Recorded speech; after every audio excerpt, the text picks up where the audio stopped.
Welcome everybody. Here's the first video I'm making for our 151 class. It is going to be the start of a series on section 2.2, which is entitled Investigating Limits. And so our big question that we'll start discussing here is, what is a limit? So I'll say that as means of motivation, a lot of the things that you've been doing, especially in the first workshop and then in the classwork from today being Wednesday, September 11th, it's starting to hint at the idea of a limit, and limits are going to be important. We're going to spend all of Chapter 2 talking about limits, and limits will be important because when we define the derivative, the most important concept in Calc 1, at the start of Chapter 3, we'll be defining the derivative as a limit of a particular thing. So in this section, we want to really understand this idea of what is a limit. So some related questions that we'll also think about are, how can we study limits?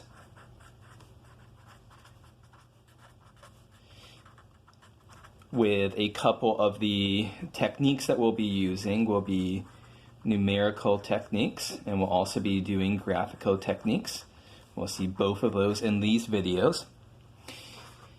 But really, I haven't said what a limit is yet.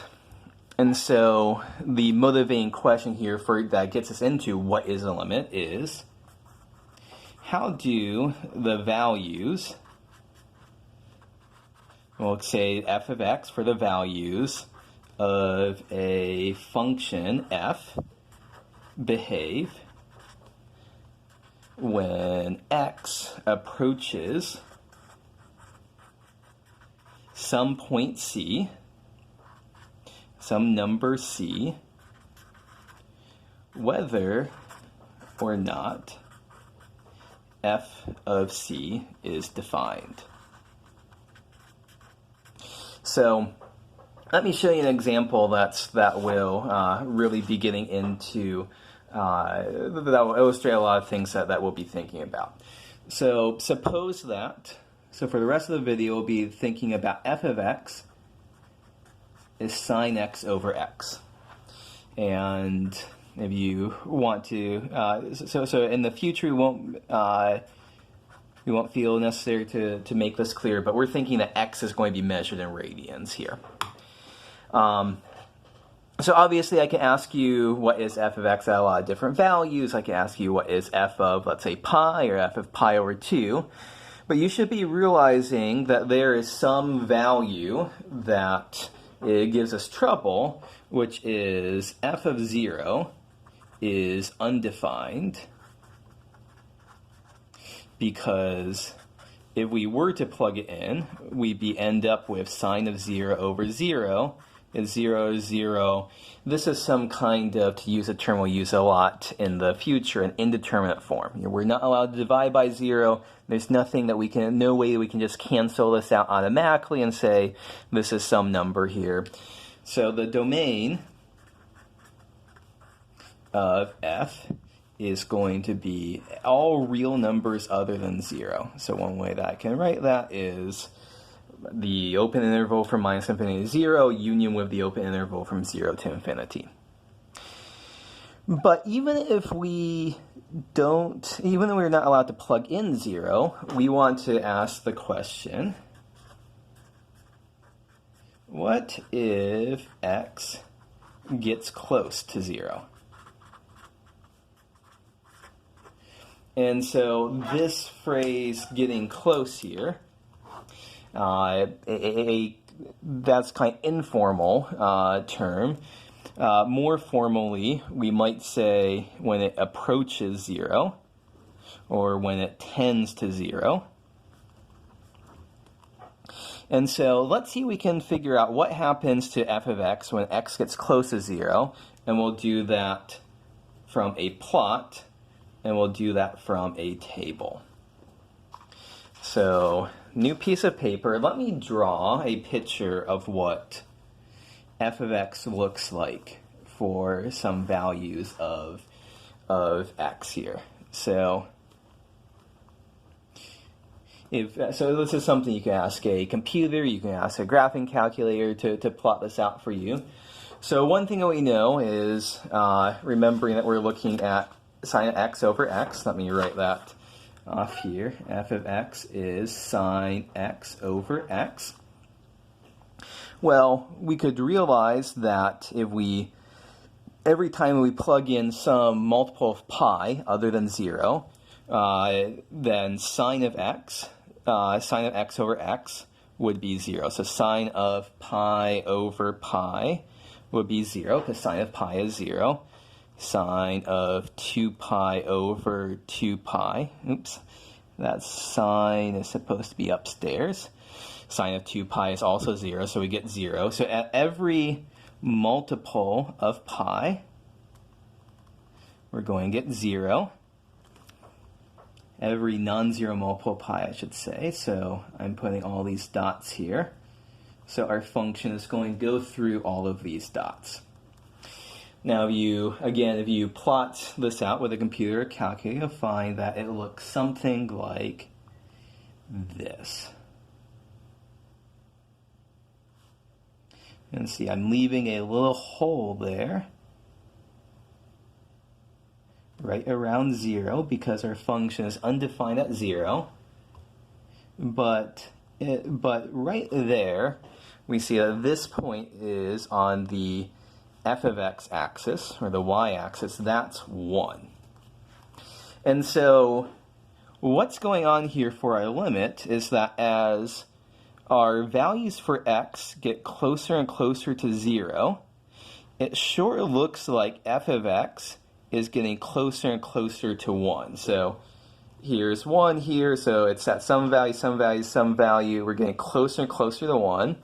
And that's going to be true whether or not we're moving from values that are slightly bigger than 0, close to 0, or we're moving from values of x that are slightly less than 0, closer to 0. That's going in this direction.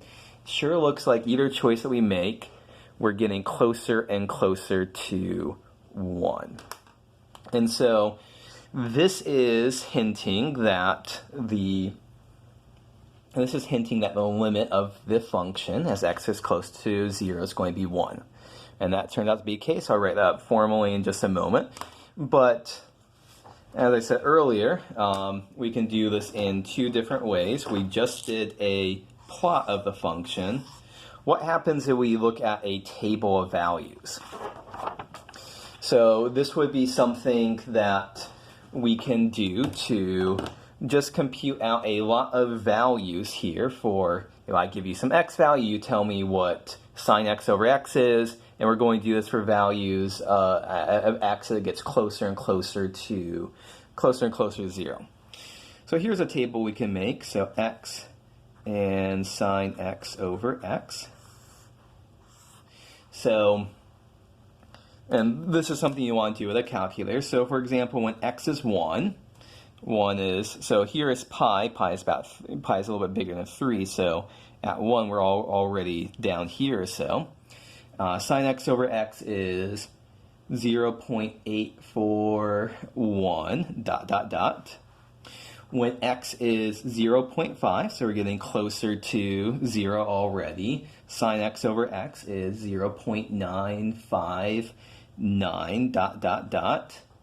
When x is 0.1, sine x over x is 0.9983 ... This is getting closer and closer once. I better start including more decimal places.